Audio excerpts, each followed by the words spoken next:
Hello and welcome to the latest Google Hangout from highscorereviews.com. I am Tom. I am joined by Brian. Hello. Hello. Hello. Also got Ian here. Hello.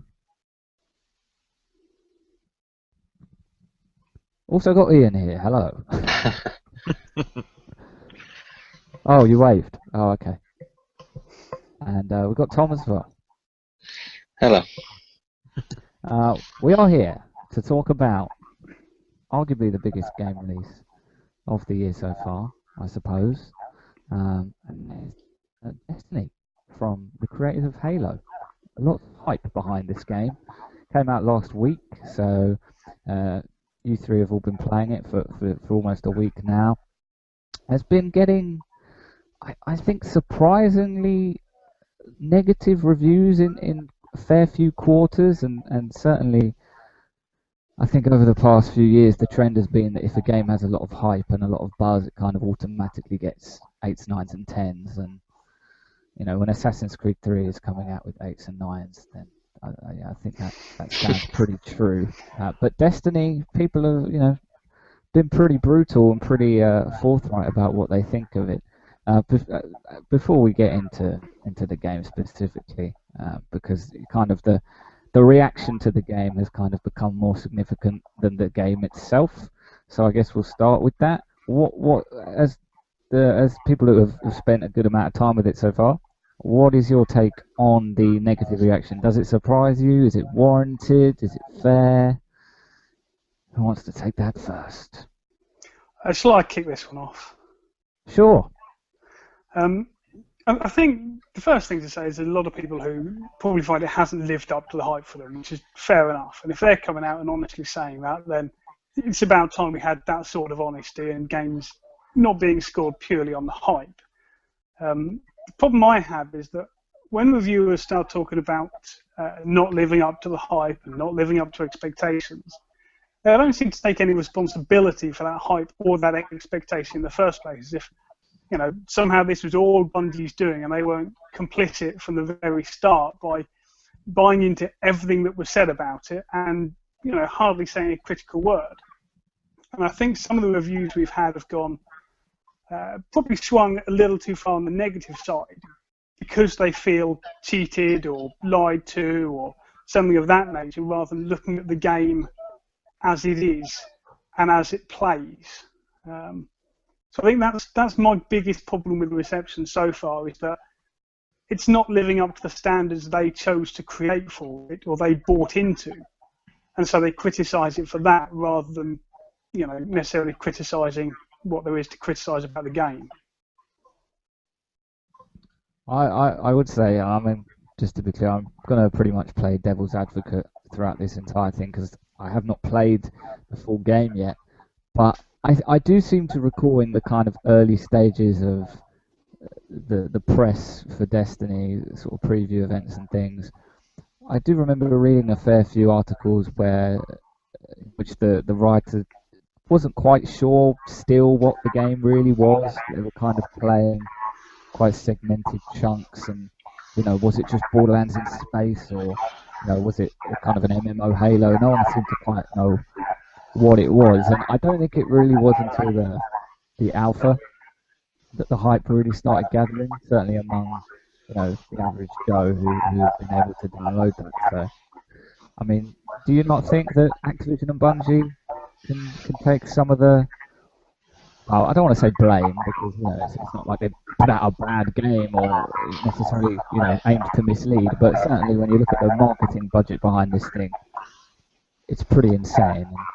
Yeah, they definitely have to take some of the blame, but when you go back and read the initial launch articles, you hear people, you know, reporters at Eurogamer, for instance, saying how, you know, because it's Bungie, it's going to be a great game. And they instantly just take the best bits and believe the sound bites they're given in press conferences. And I look for journalists, even computer game journalists, if they're going to call themselves that, just have a little sceptical detachment about it. And they all completely let that go when reviewing this game, or when previewing and when hyping up this game.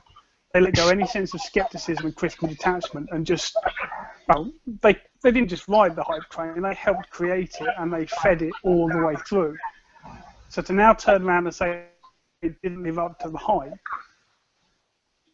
I think they've got to look at whether or not help create an unrealistic hype for the game in the first place. Do you think the not negative reaction, but the negative reaction, I think it's been generated in the same way that it has been for Watch Dogs and maybe Titanfall earlier in the year, games that were kind of that generated so much hype. Two games that also, like Destiny, have been or had been a long time coming, big marketing budgets, and certainly Titanfall was something that Microsoft pushed really hard. Watch Dogs and Destiny have been things that Sony pushed really hard, and I don't think any of those three games were really quite what people really wanted them to be. I mean, certainly some parallels between those three, do you think? I'd entirely agree, and I think between all of them, they point to it's what in sports is often called fans with typewriters rather than journalists. And it's people who just, and I can understand how it came about. They became games journalists because they like playing games and they want these games to be good. But there needs to be some sort of readjustment as to how much they're there to be used as sort of PR arms for games and to push the hype behind games, and how much they should actually be asking questions instead of putting articles about what the game is going to do. They need to be asking the hard questions about what it isn't going to do or how they're going to do it. And there seems to be very few people who ask those questions at these press events. They just take the quotes, churn them out, and say, "Wow, this sounds really good." And that's, for me, that's no longer enough. Surely we've got to get to a point past that. Let's hope that High Score Reviews is the beacon of light shining through in the future, showing the way to the light. If you can get me into those press events, I will ask those questions. I give you that promise now. Those hard questions. Do you like Marmite or not? Just tell us. Bryan, what's been your take on all the reaction towards Destiny in this first week of its release? Because a lot of websites have not even done a review yet. There seems to be a lot of people who are kind of unsure on it and kind of on the fence. There are already people that have come out, and it's definitely been a love or hate game so far, I think. And they shouldn't have reviewed it yet. That's my take on it right now, because most of the people who are reviewing these are playing the campaign, ending it, and just stopping it right there. And what people are forgetting about this game is that it's an MMO. It's a continuous game. Now, it's not to say that their points aren't valid, okay? The main story is a little lackluster. There is, certain things about it that remind me of Halo, but it's Bungie. Of course it is. That's like saying, man, you know what? I would have really liked that Gears of War, but all the characters look like Unreal Tournament characters. That's not a valid point. You can't just fault somebody for making a game that resembles an older game of theirs. Watch Dogs did it. It resembles Assassin's Creed in a lot of ways. Oh yeah, guess what? Both by Ubisoft. So as far as that point's concerned, I don't really understand what they're talking about there. Once again, the story is a little lackluster, but in defense, so was the first Halos. If you really want to get down to it, it wasn't very cohesive until the second one. But yet, that's like, a classic. So I think they're kind of up this game's butt a little bit more than they really need to be at this point. It's still shelling out. There's still expansions. I'm not saying don't give it a rating or, a grade or whatever.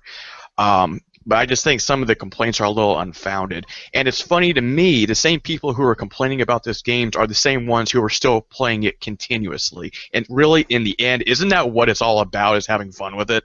So I don't agree. I agree with some things. I don't think it deserves a 6. If I were to grade it right now, not at all. I don't even know if it deserves a 7. For me, at this point, it would probably be an 8. But I just think there's a lot of things about it that are unjustified. Going back to what you said about kind of you shouldn't review it now because it's an MMO, I'm going to pull up something our esteemed editor-in-chief, Josh Lawrence, had to say on our even more esteemed editorial Facebook group, and he thinks that like the excuse, or I think Bungie have come out and said, oh, it's a massively different game when you reach this level or whatever. I mean, don't you think that's kind of a bit of a cop out, because shouldn't the game, for example, I can log onto the PlayStation Store right now, and they're asking 60 quid for this game, just the game. I mean, shouldn't it stand on its own 2 feet and be a really satisfying experience if you were to only buy that first disc? Because with MMOs, the way they sustain, I mean, obviously they have a big expansion pack every couple of years if we're looking at kind of the World of Warcraft model, but they're mainly sustained by massive patches that, you don't have to pay for. I mean, I guess it's a bit different because you're paying a monthly fee, whereas with Destiny you're not. But do you think the precedent is going to be, they've already announced an expansion that you pay 35 quid for? I mean, that's more than half the price of the core game. I mean, if for Destiny to become something that is more sustainable and something you want to keep coming back to, if for that to happen, you have to keep laying down 35 quid every few months for more content. That seems crazy to me, because then you'll eventually have spent more on Destiny than you did on the console you're using to play it on within 6 or 7 months, which seems insane. First of all, the $35, at least here in the U.S., is for 2 expansion packs, not 1. So you got 2 expansion packs coming out instead of the 1 that you just mentioned. So there's that. Okay. The 35, if you bought them separately, it would have been $19.99 or 20 American dollars here, which would make it 40. So doing it that way saves us $5. So that's just the season pass that you're probably referring to.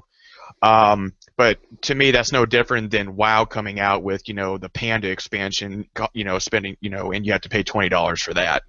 I think it's all really going to depend on what the content is of the expansion.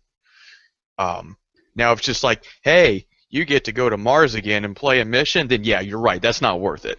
But we don't know that yet. And neither does anybody else for that matter, I don't think, except for Bungie and Activision at this point. So, I mean, that's my takeaway from it. Sure. I mean, the cynic in me thinks that, if this is coming out before the end of the year, how much more content can there really be? I mean, from what I've seen of them, or from what I've heard, my interpretation is that they're going to be kind of, at most, Borderlands style, packs, which I actually think the Borderlands stuff is really good value, but they're asking for more money here, and I just think that, again, 2 or 3 months after launch, already got a big £35 pack to buy. You can pre-order the DLC. I still think the concept of pre-ordering DLC is ridiculous. I think part of this comes down to how computer games are reviewed by websites, in that they're putting out reviews within a week. So they are, and some of them are putting out reviews after 2 or 3 days and ongoing impressions. They are mainlining the game for a week and then drop it onto the next game. And that's not how most people play a computer game.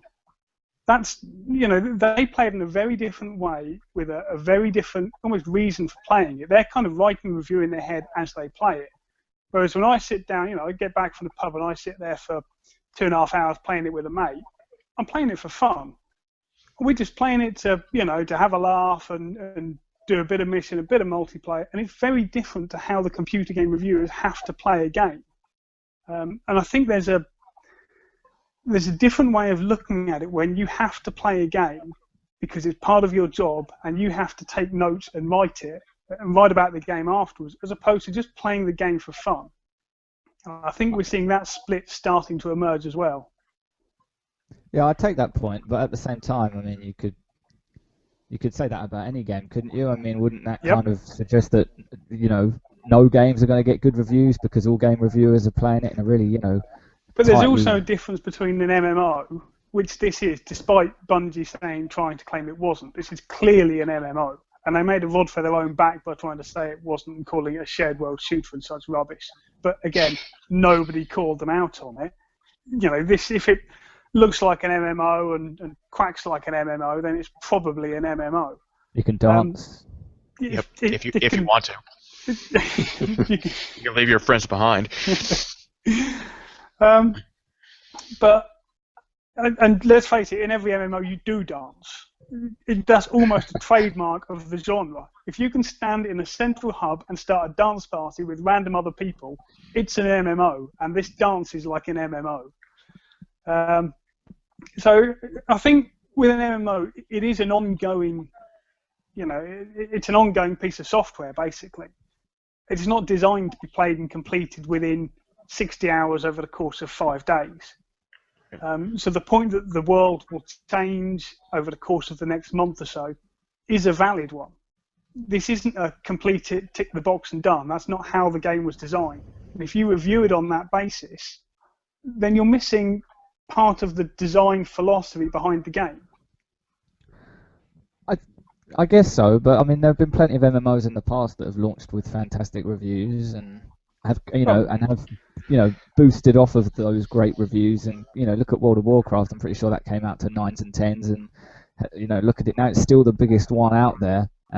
But vice versa, GTA 4 launched 9s and 10s, and people admitted after a couple of months, actually, it wasn't all that good. It got boring. So you're in danger when you have to review something in that shorter space of time. It's very easy to get it wrong.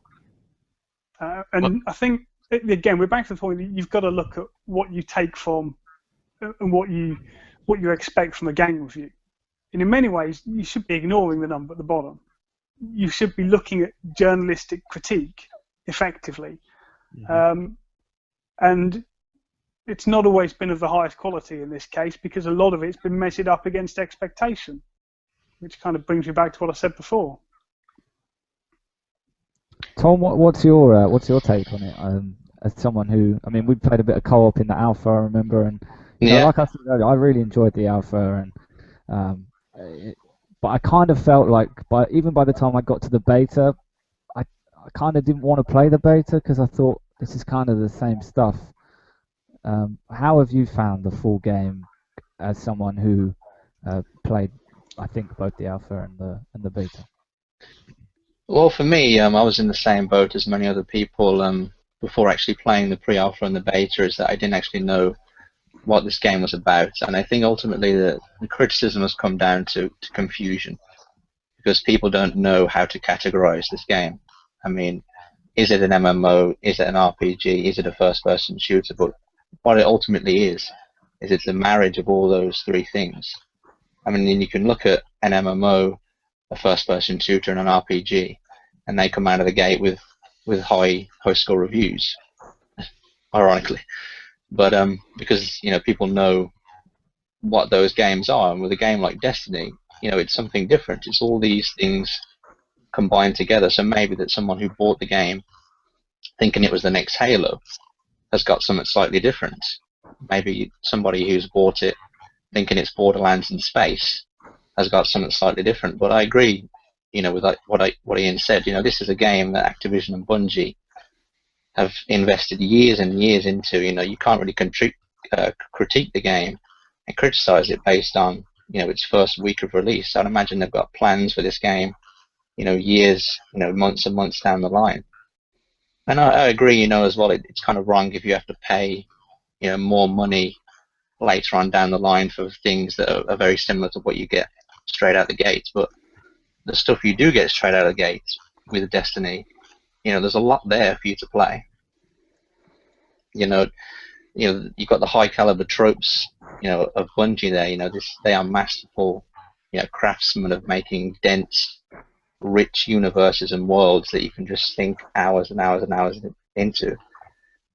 And I think that's what they've done again here. And for me, one of the main hooks of the game is the RPG side of it. For me, like I'm not really concerned about the story. For me, it's become completely overshadowed by the gameplay. I don't really know what's going on. But for me, the reason I keep coming back, even though I'm revisiting similar locations, I'm doing repetitive missions. For me, I keep coming back because I want to get this next armor. I want to get this next weapon. I've always got progression on my mind. So that's what people are maybe didn't expect. Maybe they expected a story. They expected to beat it in 6-7 hours. But ultimately, there's a lot more to the game than that. It's a basic fact that people like fat loots, and that's what you get in RPGs. You get the drops, you get the shinies, you get the purples, and everybody's happy with that. I've been playing a lot of Diablo 3, and that's that whole game is driven by that loot, as you say. And but I mean, what I would say, thinking about Diablo 3 and other games, is that I feel like a lot of what Destiny takes from other games um, is done better in those games. So I think that in terms of the variety and the depth of the loot, Diablo's and Borderlands are both, better than Destiny. I feel like in terms of the scope of the worlds that you're visiting, an actual MMO is probably better than Destiny. In terms of a cohesive story told within an FPS, you'd rather play, a Halo, and Halo is, like Brian said, is still not the most cohesive storytelling out there, but it's I would argue that it's more so than Destiny. I guess they, put themselves in a corner a little bit because of this kind of MMO setup. You can't really be the hero, you can't really be Master Chief, because otherwise it kind of undermines what everyone else is doing. But I think the way that they could have got around that, and I played a lot of Guild Wars when that was big on PC. I played it with like schoolmates for an entire summer, just obsessively. And I thought that game did a really good job of having this overarching story, but telling it within the context of this MMO. So you had hubs, you'd meet up with other players and whatever. But when you went out into the world to quest and kill stuff, it was all instanced. So you go out there on your own, or with an AI companion, or with a group of friends. And because you were kind of progressing at a different rate to everyone else, and the world wasn't entirely seamless, it could still tell this pretty great story and make you feel important.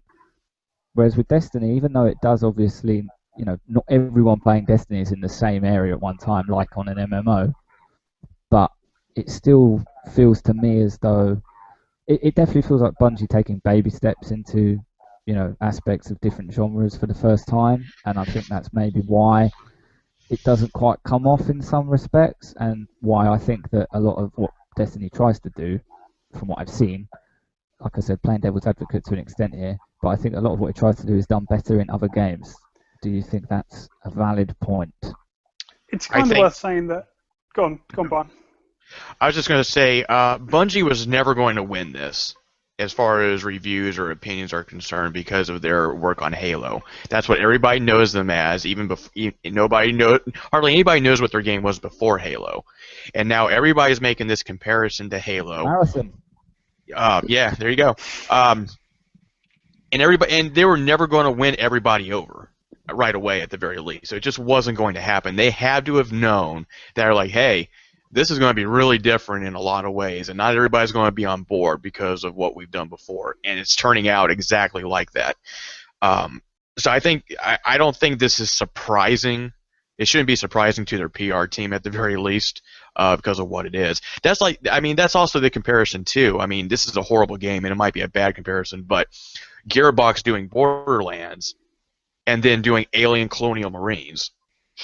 Everybody's expecting, an awesome game. Doesn't mean that it's necessarily going to happen or anything like that. It's just, it is what it is, and I think Bungie just needs to get over that hurdle first, and then just keep on progressing the game as they were planning to do in the first place. So. I just say, am I a cat in a clown mask or in a cat mask? But a cat with a clown mask has never looked as upset as one did by the mention of Alien Colonial Marines. The point I was going to make, actually, speaking of Alien Colonial Marines, is there are valid criticisms to be made here of the game. Let's not escape that. I don't think anyone's sitting here saying it's a 10 out of 10. Yeah. The storytelling is rubbish, but I'll be honest, I don't. 5 out of 5, Ian. We changed the system. It's not a 5 out of 5. It's not even a 4.5 out of 5. I'd go so far as to say. But good thing we don't use 0.5 increments. The storytelling is rubbish, but I don't care about storytelling. I'll be honest. Some people do, and if they do, they're not going to be happy with this. To an extent, it's valid that it's just running around shooting the same things over and over again, but it's an FPS. Really, what are you expecting from a first-person shooter? Well, the best FPSs I think are just built on their level design. I mean, and also let's go back to something like Halo again. I know, yeah, sorry to keep rattling on about it, but what made Halo so dynamic is, yes, it's a shooter. Yes, in shooters, ultimately you are just shooting guys over and over again. But with Halo, I feel like, other than their customary one awful flood-based level that was in every Halo game, I think, except Reach, because they finally got rid of those. those things, the level design was always great, and it mixed things up. You know, you'd have vehicle segments, you'd have on rails turret sequences. The shooting was always felt really dynamic because the enemy AI was so good. Whereas I think in Destiny, because the enemies kind of act like MMO enemies and kind of just occupy a space and are basically right. We're going to shoot you. You'll probably shoot us a bit more, and therefore we will die a bit quicker. And sorry, I seem to have flipped around my picture somehow. You're I have no idea how that just happened, except my phone's running out of batteries. So I've got 20% left. Oh God, you better get that iPhone 6 Plus pre-ordered. Oh jeez. But the thing is, for me, Halo, and I played the first Halo when it first came out, and I've played probably one or two first-person shooters since. That shows how much of a fan of the genre I am. Halo was just running around shooting things. The level design to me, I call me a heathen, but it was just running around shooting things. Much like Call of Duty was. Is that not what Destiny is? Yeah, it is. But that's why I say, you can criticise it to an extent, but it's running around shooting things. It might not be the best type of running around shooting things, but you're still running around shooting things. So I wouldn't go to town too much on critiquing the AI of the bad guys personally, because I don't know, maybe I just don't understand these things. They pop out and I can shoot them, I'm happy with that. Sometimes they hide and I have to go and get them. But is it really called level design when it's an open world? Yeah. I mean, you kind of have to hide the level design in the open world. Yeah, I think you can have interesting, like look at something like Far Cry 3 or again Borderlands. I mean, they have, I think, dynamic open worlds with varied locales. Right. And they sculpt the terrain in interesting ways so that you can kind of approach combat in different ways depending on, what you think would be the best approach. Whereas from what I've seen in Destiny, you're kind of dumped in this admittedly gorgeous but ultimately kind of boring environment, and you walk around, when you're not doing story missions, there's like explore mode, isn't there, when you go around picking up beacons, you get a line of dialogue saying, kill this stuff, okay, thanks for killing this stuff, we'll tell the guys over there, now go and do something else. Okay, find 10 of these. I'll tell the guys back at base you found 10 of these. Good job. And I just brilliant. What more are you after? I think that those kind of missions are obviously staples of an MMO, and it makes me wonder if Bungie are just being super self-aware about. But the thing is, MMOs have rubbish quests. But the thing is, go though, ahead with it. We're talking about an MMO, but no more than 5 minutes ago, you were comparing it to a first-person shooter. So how do you want to compare it though? Because if you're comparing it to a normal first-person shooter, taking Halo once again, it's a set design. You go here, you go here, you go here. That's the end of the level. That's it. Whereas an MMO, you're plopped in there, you do some missions, and maybe you can go the other way just to see what's going on. So how I guess the real question is, how do we go about comparing this to anything? Well, I don't know, but that's confusion, as we don't know. Exactly. And that's where the problem probably lies for most critics. Yeah. Sure, but then I would just take it back to my point earlier, which was, all right, we don't know how to define it because it takes so many things from other games, but those things it takes are done better in other games. And I think there is something to be said for a more focused experience that does things really well rather than a sort of jack of all trades that, well, it's not even really that, but I mean, do you get what I mean when I say it does seem like a lot of what it tries to do is done better in other games and isn't as well realised as I think everyone was hoping it would be. Yes, kind and of no. A jack of all trades and a master of none. Yeah, I guess, but I mean, I would say that about other games that I really enjoy. I mean, it's something like Uncharted is very much a jack of all trades. You've got your puzzle solving, you've got your cover-based shooting, you've got your your on-rails platforming. But I mean, I suppose Uncharted kind of introduced the idea of a set piece to games. But beyond that, it was fairly a fairly jack of all trades. But it did them all so well, and had incredible production values, great story, great pacing, and Destiny I feel like I don't know, it just feels kind of empty and a bit Story aside, let me put this out here real quick. You're talking about like Far Cry and Grand Theft Auto and all these games that do it so much better, but that's a contained map in those games. Where you're talking about with Destiny, different planets, you're essentially talking about 4 or 5 different maps as opposed to the one in a normal game. So, I mean, I understand what you're saying. I agree with you in certain aspects. Those, as far as open world goes, they do it better, but it's consistent. The map is just consistent. There's no, hardly any loading times or anything like that, where you're jumping from planet to planet to planet in this game. So, I guess, I don't know. I see where you're coming from, but at the same time, I think this is something different, and we're so used to these other things that we don't know. Once again, it goes back to it. We don't know how to feel about it overall. Could there have been more on the planets? Yes, but it's the freaking moon. I mean, what are you really going to do with it? So I'm, you know what I mean. So I don't know. I mean, could there have been more? Yes, definitely there could have been more. But I think from a grander scale compared to those other games, I think they're trying to reach out a little bit further than just one contained map. I think the thing I compare it most to is World of Warcraft, because WoW is the game that compares most closely to what I see them trying to do here. Because I've played first-person shooters, and this has a first-person shooter mechanic, but structurally it's nothing like a first-person shooter. It is entirely like an MMORPG. You've got your leveling, you've got your XP, you've got your quest hubs, you've got quests you pick up, out in the bits in open exploration. This isn't a first-person shooter, and if you compare it to, a straight first-person shooter, you're missing a lot of the point and design of the game, and that you are leveling up. You don't tend to level up in first-person shooters. No. You have this central quest hub. Admittedly, Tower City isn't a great city compared to, say, Stormwind. But if you're going to compare this to anything, I think you have to look towards World of Warcraft, your Guild Wars, I guess, and Arcade or whatever you want to go for, your Lineage and things. That, if anything, is for me the closest peers it's got. And it's a bit behind those that I've played. It does have some work to do to catch up. But the WoW I play now is completely different to the WoW I played 5 years ago. And it improved and changed on a rapid basis. So, this isn't... I don't think, as it stands at the moment, this is an all-time classic game, and it will probably never be. But it's a decent game, and it's a decent platform.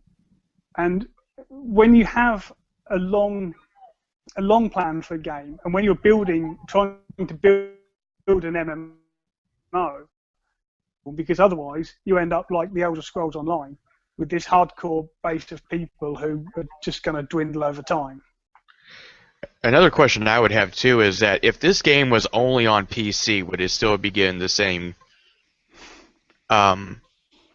critique that it is? Because most people, obviously it's not on PC and they're playing it on a console in comparison, and it's being called an MMO. Is there that disconnect with console gamers?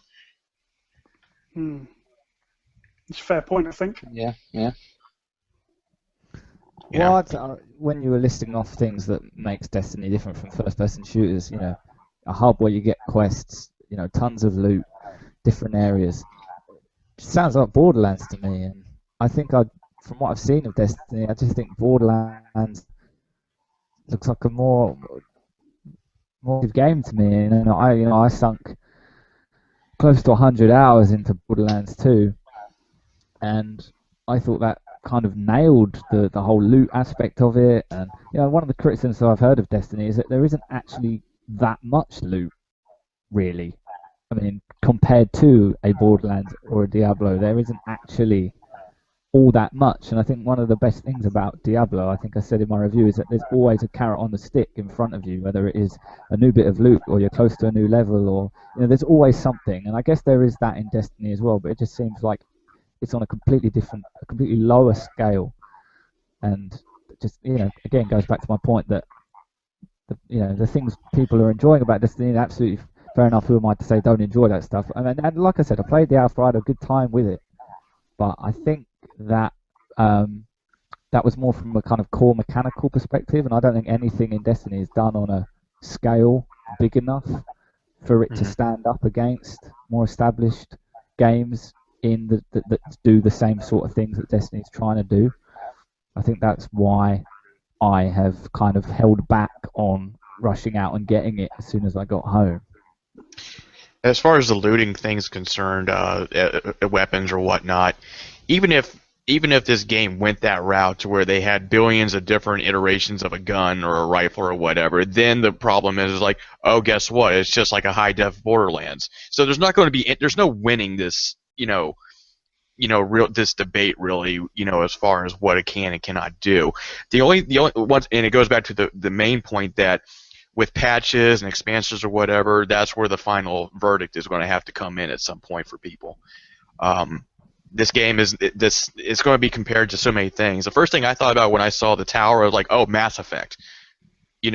That's one of the first things I thought of. So there's always going to be a comparison to something, and sometimes it's going to be to a fault.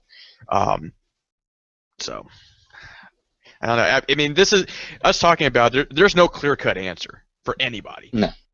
There's just not. Everybody's going to take away something different. Someone's not going to like something about it, and that's fine. That's an opinion. That's what we have, and for reviewers as well.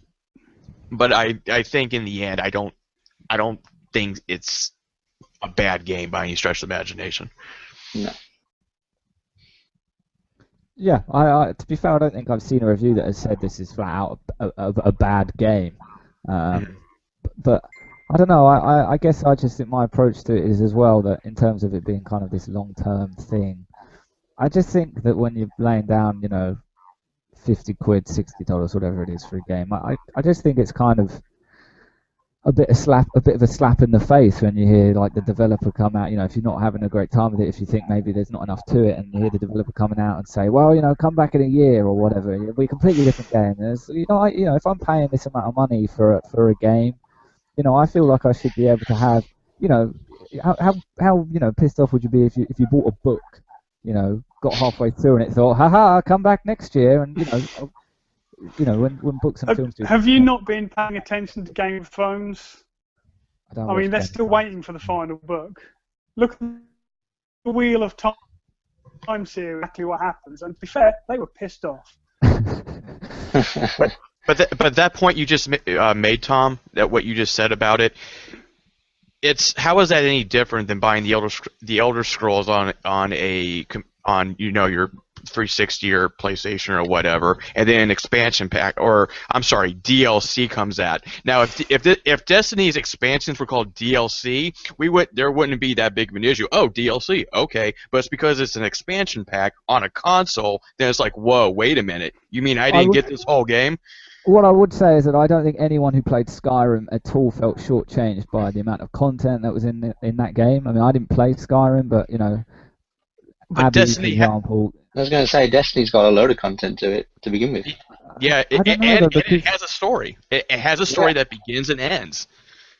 Yeah, but it kind of begins and ends within 15 hours, and I just don't think, I don't think the incentive is there once you've done the story, which seems like it was a bit of a letdown anyway. I don't think the incentive is there at all to keep on playing. I don't think it does the kind of loot hooks as well as other games. I don't think it does the leveling as well as other games, and it doesn't look like the competitive multiplayer.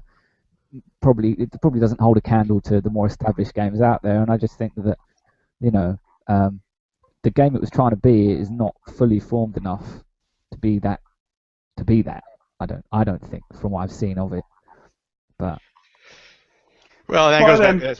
Go ahead. I'm down to 10% battery, so I think I'm going to have to duck out now before I go mid-sentence. But Tom, you've done a great job of batting back the criticisms thrown at. I think the reviewing as much for me as anything. I've no problem with reviewers being honest. I've got a problem with reviewers. Yeah, and if they say it's a disappointing game, that's fair enough. But I can't say that they're wrong and they don't feel that. What I still have a problem with is those people who measure a game against their own expectations when they've been a large part, or their websites have been a large part of creating and fostering those expectations.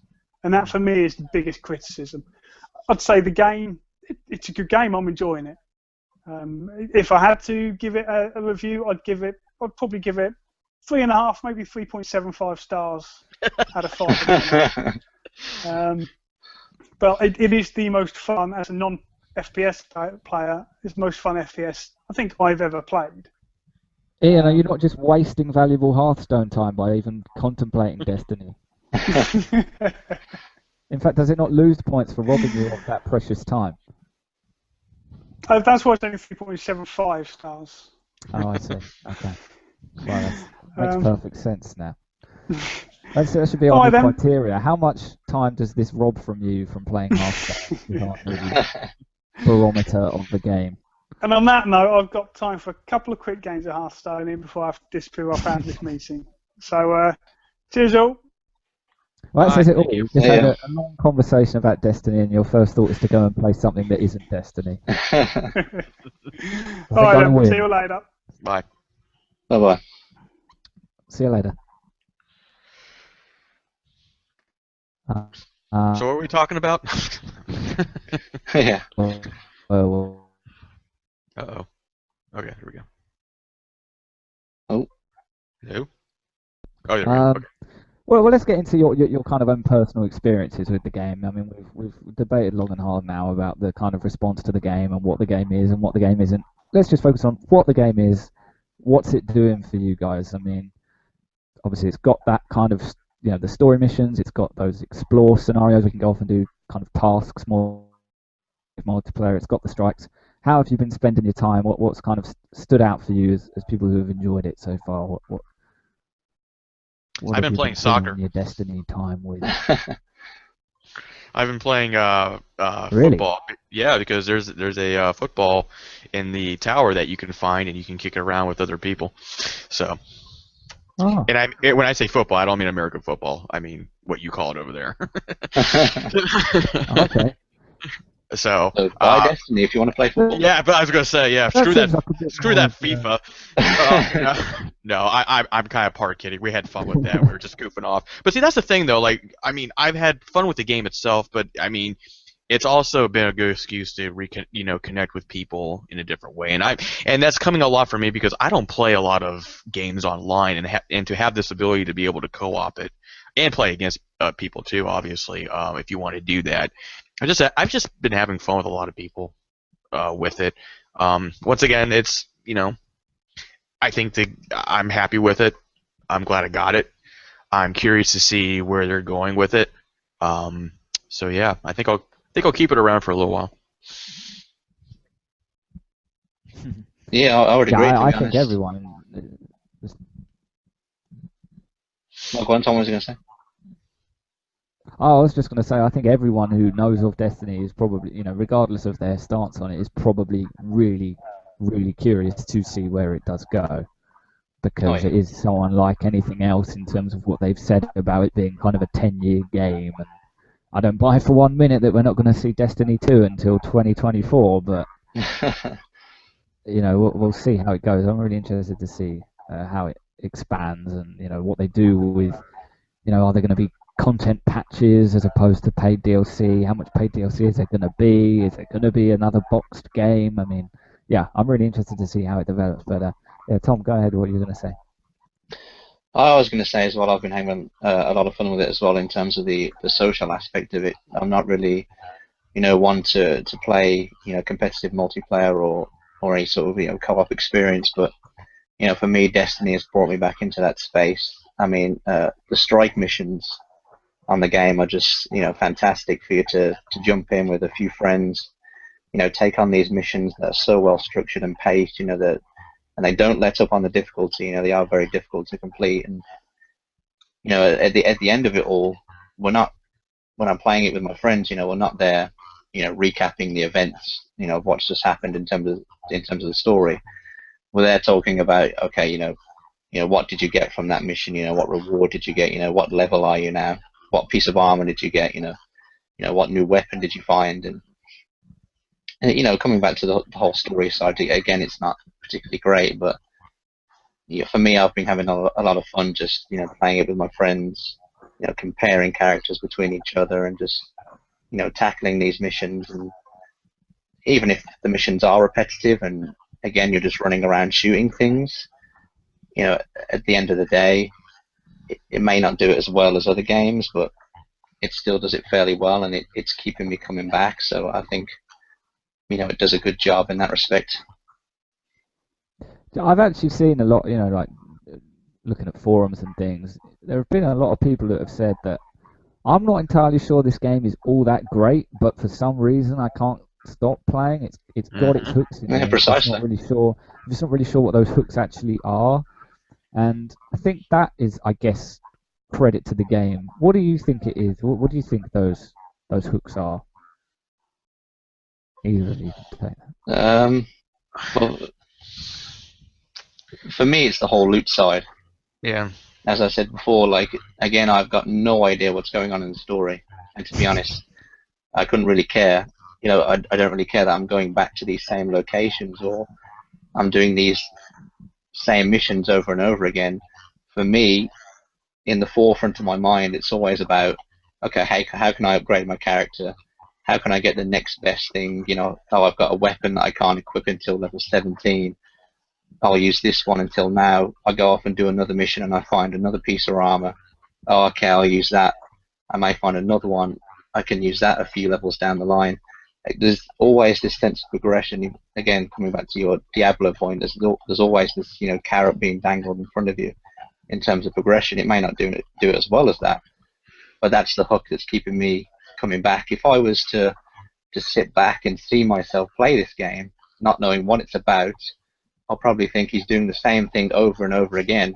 How is he sitting here for 4 or 5 hours playing the same game? But as soon as you get hold of the controller, you have a character and you get dumped into this world. It just becomes this addictive cycle where you're ending up, investing 5, 6 hours into finding the next best piece of armor. Mhm. That's what it does well for me. I find it challenging too, and you might agree with me on this, Tom. The strike missions are really addictive, frustrating, but addictive at the same time. Yeah. And what those are is that it's probably the hardest thing that you'll ever do on any of these planetoids, where you have to have 3 people. You will not beat this thing unless you have 3 people, No. and it's just this consistent. I mean, it's also a tactic to get you to level up too, Yeah. a lot faster. And I think that that's what it is. I'm curious about the weaponry. I mean the looting, sure, in general, but the weaponry, while it's not as expansive as Borderlands by any stretch of the imagination. Yeah, I'm curious to see how each one kind of feels compared to the other and the impact it has. But really, it just comes when it comes down to it, is that all my friends decide, like, yeah, we're going to get this thing and we're going to play the crap out of it, and we're having fun doing it, even if we're being goofy about it, just dancing around for no reason. It's been a blast for me, and I'm glad. I like it a lot. Game of the year? I don't know. What was your game of the year when we did that half-term thing? Was it Infamous? I can't remember. I think for me it was Guacamelee, so thus far. Mm.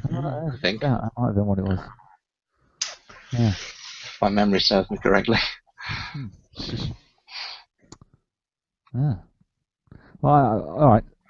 Okay. So final question would be, if you were given the task by Activision of standing in front of a camera for Destiny's TV ad and selling the game to the audience in 20-30 seconds, what would you say? Is it because I've got a review copy sitting here of Plants vs Zombies Garden Warfare? Convince me that I should drop that and get into Destiny instead.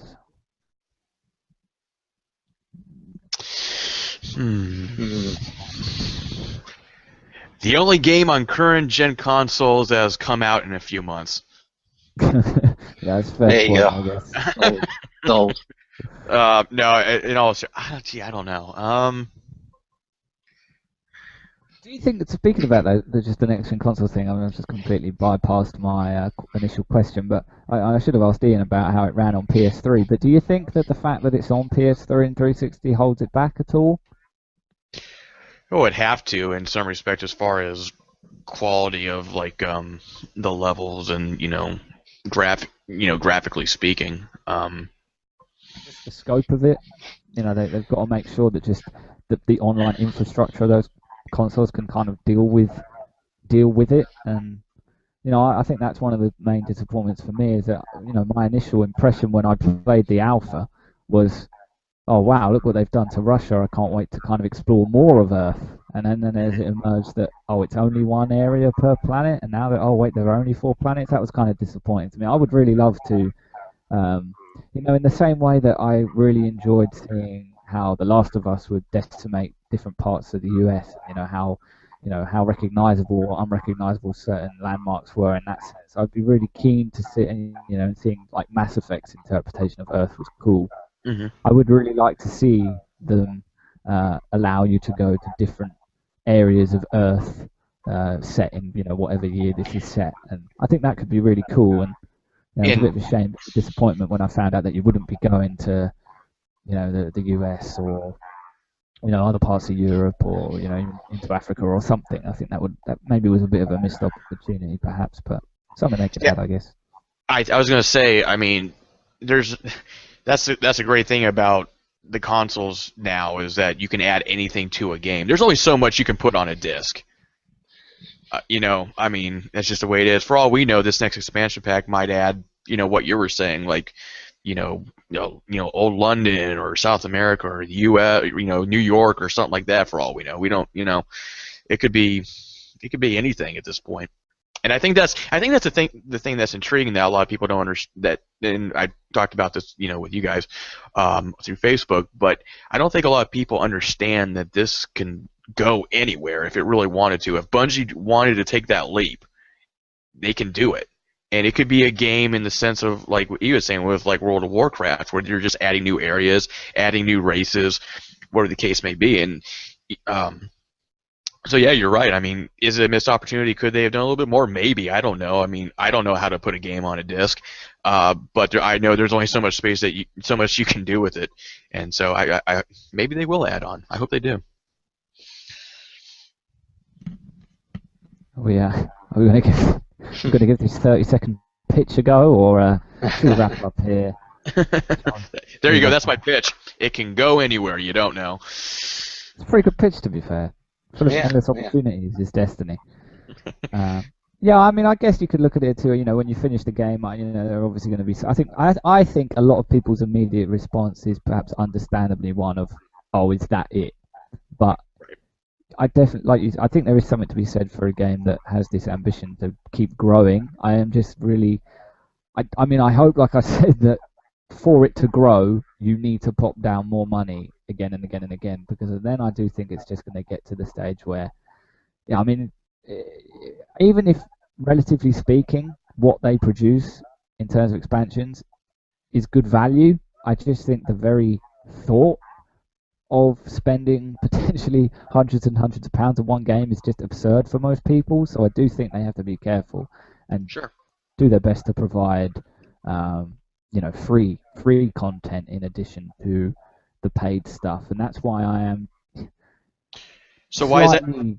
slightly worried about this first set of paid content, because I just don't see how it can be anything that substantial this soon after the games come out and they're already asking money for it. I just think that's a little bit, I'm keen to see what that is. But in going back to your Borderlands reference, how is that any different than paying for DLC to expand the Borderlands experience? Well, I think with Borderlands, I think Borderlands was probably a bigger, a bigger game from the offset. I think that's a game that, just in terms of the story and the questing, you can put more hours into without even have to think about just randomly exploring by yourself or going into multiplayer. I mean, Borderlands doesn't have any of that anyway.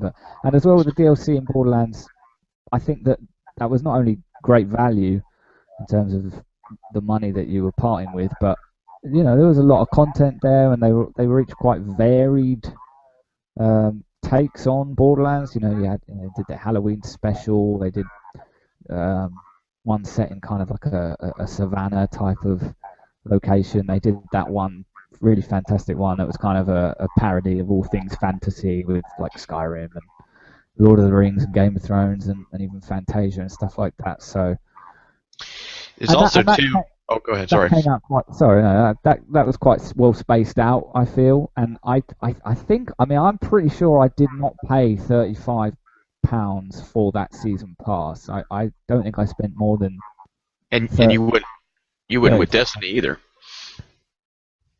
35. The expansion by itself, I'm not sure what it equates to in pounds, but it's $19.99 in the U.S. Your £35 that you're referring to with Destiny is 2 expansion packs, not 1. Oh no, yeah, for sure. But with Borderlands, I mean, I think you're getting 5. So like I said, I'm keen to see just how substantial these things are. Right. Right. You know, we're getting screwed over right. with game prices at the moment for some strange reason. I think, you know, you could get Destiny on the PlayStation Store over there, I assume, for $60, right? Right. And Yeah, no, that's right. over here, it's £60, which not only is 20 quid more than you can get it in a box, which is just ridiculous.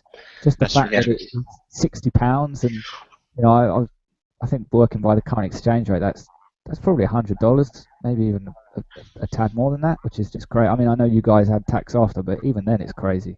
For some reason, we're getting screwed over with prices, especially digitally. And I would quite like to go all digital on my PS4. This is getting into something else now, but I look at the prices on there and think, what games do I want for the rest of the year? And FIFA's 65, Dragon Age is 55, Destiny's 60. It's absolutely insane. So the digital download for us was $90, but it had something with it. I don't know if it's the same over there. I think that comes with the expansions that you're talking about. Yeah, I don't know. I think that's 85 here, £85, which is, I mean, if you shopped around, I mean, Amazon, you could get the, I mean, Destiny on Amazon over here is £40, and to get it digitally with the expansions on the PlayStation Store, it's more than double that. It's crazy. I don't know why we're getting so screwed. That is strange. I think they announced the Drive Club pricing today, and this was if you're upgrading from the PS Plus version. So I think that, you know, the initial thought behind this, I thought, was that you'd get a discount if you were upgrading from the PS Plus edition, and you're still going to have to pay £45, which is probably more than you can just buy the full game on a box somewhere. So yeah, it's crazy. That's ridiculous. But I don't know what's up with digital pricing over here. I think it's the same on Xbox, and I don't know. I don't get it, but hopefully that changes. And any last thoughts on Destiny? Yeah, going back to your the free content that you were talking about a few minutes ago, is that every week there's new raids that Bungie puts in for the players to be able to level up their loot and level up their characters too. Yeah, exactly. So there is something there, at the very least. Yeah, whether it's events or new playlists or whatever it may be, there's more content there where you don't necessarily have to pay money. And I think Bungie, you know, need to be aware of the fact that, you know, there's these huge AAA games coming out a few months down the line. If they want to keep their fan base, they want to keep people playing Destiny, then they're going to have to create these expansion packs similar to Borderlands, where, you know, it's value for money rather than it being just another multiplayer map. Otherwise, as you say, people are going to shy away from Destiny and maybe pick up the next best thing. So I think, you know, Bungie hopefully are aware of that. Yeah, and as well, I think that as well, you know, would make, you know, free content packs or whatever, even if it's just the raids, as you say, just a reason for people to keep that disc in their console and to keep coming back to it without too much thought. Or like you say, they will lose their player base to the stuff like, you know, that's coming. And you know, it's big stuff that's coming as well. Yeah, exactly. So, and even going into next year, you know, we've got a lot of stuff coming in the first few months. So. Yeah, it'll be interesting to see how Destiny takes off from what has been a pretty eventful first week on the store shelves. So, yeah, I think that'll just about do it for our Hangout Destiny review. I don't know if there will be a written review at some point. I don't know, but I hope and I think that we've covered pretty much all the bases here pretty well. It's a game that will continue to divide opinion, I think, but a game that is already selling a lot of copies, so obviously people very keen at least to see what it's all about. So cheers guys, and cheers to Ian, and we'll have another one of these at some point in the future. Goodbye. Cool. Bye. See ya.